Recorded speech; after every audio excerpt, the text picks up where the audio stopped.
ആരി കോർവജലൻ ദസദ മഗരി ഗമദ മഗരി ഗ സരി സരി ഗമദ സരി ഗരി സദ മഗരി സരി ഗ മരുബ ആരി കോർവ ജാലനൂര സാ സാ സരി ഗ സരി രി സദ മഗ sa sa sari ga sari ri da da ma da sa sa da ri da da sa da ma ga ri sa ri ga ma da sari ga ma ri ga ri da da sa ri da da ma da sa dha ma ga ri sa ri ga ma ru ba ari kor vachalanura ma ru ba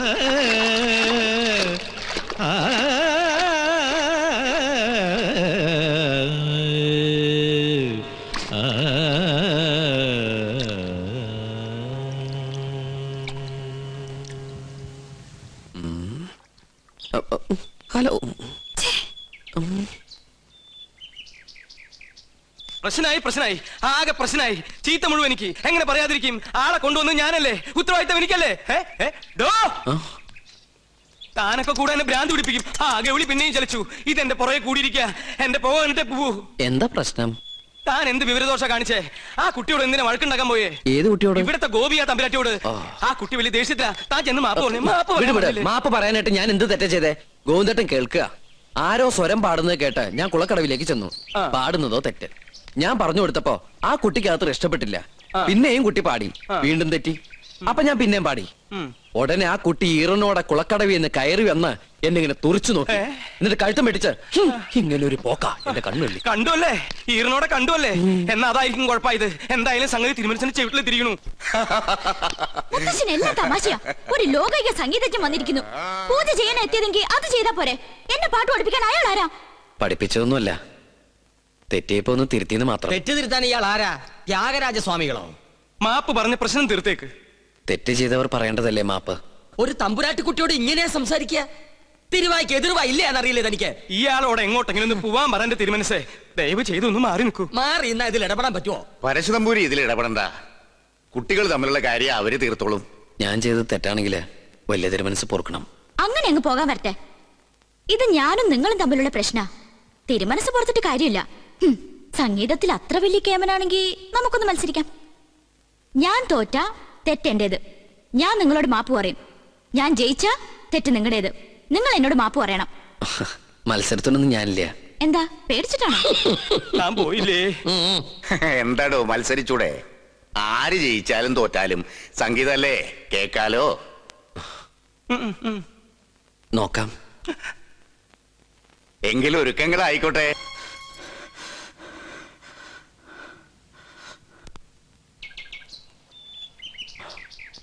Unnikrishna, ഞാൻ എന്താടോ ഇപ്പൊ കേട്ടത്?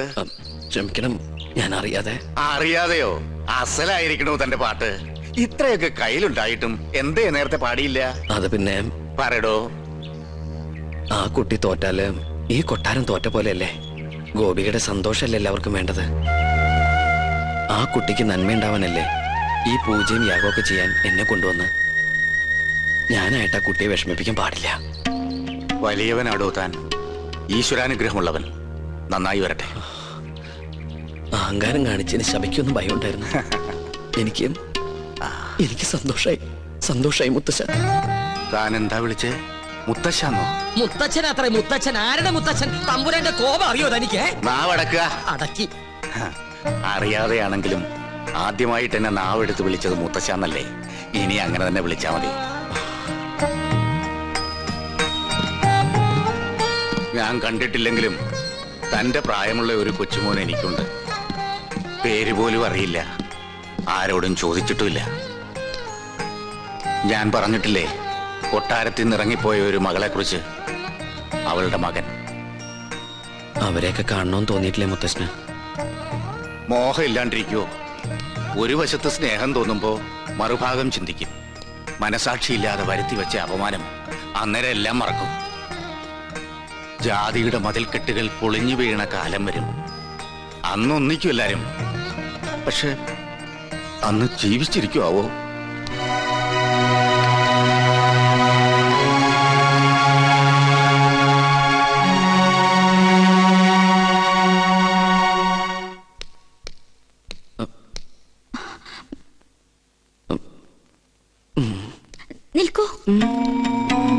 ശാസിക്കാനോ ശിക്ഷിക്കാനോ ആരും ഇതുവരെ തയ്യാറായിട്ടില്ല. എതിർത്ത് തോൽപ്പിക്കാനും ആരും ഉണ്ടായിരുന്നില്ല.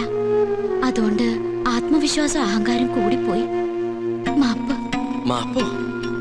തമ്പുരാട്ടിക്കുട്ടി എന്തായി പറയണേ? മുത്തശ്ശനും അച്ഛൻ തമ്പുരാനെ കേട്ടാ എന്റെ സ്ഥാനം പടിക്ക് പുറത്താ. ഇല്ല, അർഹതയുള്ളവരെ ഈ ഉദയപുരം കൊട്ടാരം എന്ന് സ്വീകരിച്ചിട്ടേ ഉള്ളൂ.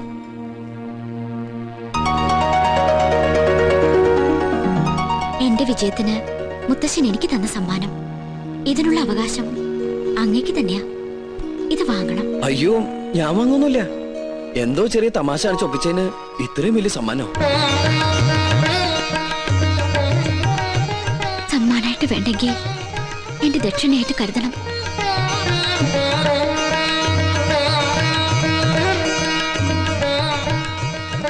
സുലൈമാനെ, ആ കയ്യെന്ന് കാണിച്ച്. എന്റെ ഒന്നുമില്ല.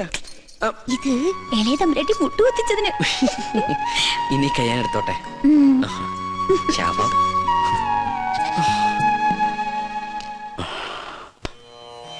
41 നാളത്തെ പ്രധാനുഷ്ഠാനങ്ങൾ.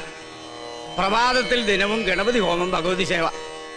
അതിനുശേഷം ദേവീ ദേവന്മാർ യാഗത്തിന് ഇഷ്ടഭാവത്തിൽ വരുന്നുവെന്ന് പ്രശ്നവശാൽ കണ്ടാൽ യാഗം തുടങ്ങാം. മനസ്സിലാവുണ്ടോ ഉണ്ണികൃഷ്ണൻ നമ്പൂരിക്ക്? ആ തിരുമംഗലത്ത് തിരുമേനി 21 പരികർമ്മികളോടൊപ്പം ഇങ്ങോട്ടേക്ക് പുറപ്പെട്ട് കഴിഞ്ഞു. സ്വീകരിക്കാൻ വേണ്ട ഏർപ്പാടുകൾ ഉടനെ ചെയ്യാ. ഒന്നിനും ഒരു കുറവുണ്ടാവരുത്. കോപത്തിൽ ദുർവാസാവിന് തുല്യനാ അദ്ദേഹം. പരിശോട്ടെ, ഈ തിമിംഗലം അല്ല, ഒന്ന് ചോദിച്ചോട്ടെ, ഈ തിരുമംഗലം തിരുമേനി എന്തെങ്കിലും തെറ്റണ്ട കോപിക്കൂ? ഇല്ല, ശപിക്കും. ആ ശാപം 7 തലമുറ നിലനിൽക്കും. മോക്ഷം കിട്ടില്ല. അതുകൊണ്ട് ഇപ്പൊ തന്നെ സ്ഥലം വിട്ടോളൂ.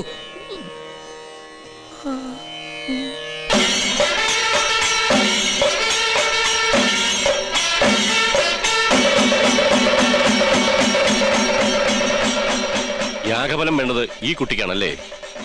അതെ.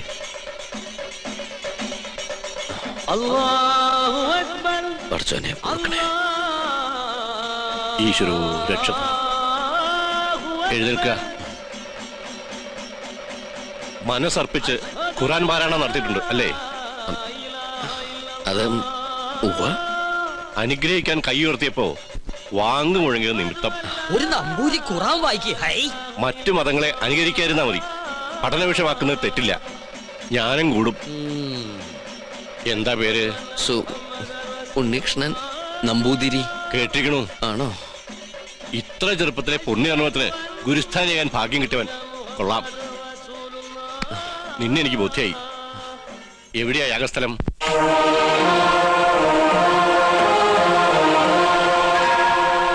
അന്തരീക്ഷം തൃപ്തികരം.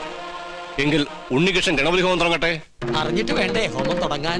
ഏയ്, ഗണപതി ഹോമം അറിയാൻ നമ്പൂരിമാർ ബ്രാഹ്മണ കുലത്തിൽ ഉണ്ടാവില്ല. വിട്ടി അങ്ങോട്ട് നീങ്ങിയേക്കൂ. ആ തുടങ്ങാ. എനിക്കതിന് കഴിയില്ല. ഇപ്പൊ എങ്ങനെ? 101 യാഗങ്ങള് പൂർണ്ണതയിൽ അനശ്വരമാക്കിയ തിരുമംഗലത്ത് നമ്പൂതിരിയുടെ സാന്നിധ്യത്തിൽ ഒരു യാഗത്തിന് തിരികൊളുത്താൻ മാത്രം അഹങ്കാരിയല്ല ഞാൻ. ജ്യോത്സ്യ പ്രവചനത്തിന് വിഘ്നം വരുത്താതെ ഞാൻ അങ്ങയുടെ സമീപത്തിരുന്നോളാം. അങ്ങ് തന്നെ കർത്തവ്യത്തിന് തുടക്കം കുറിക്കണം. എന്നെ അനുഗ്രഹിക്കണം.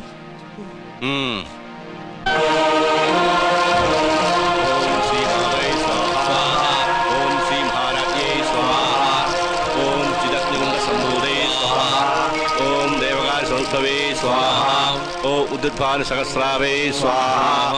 ഓം ജിതഗ്രൂന്ദംബൂദേ സ്വാഹ.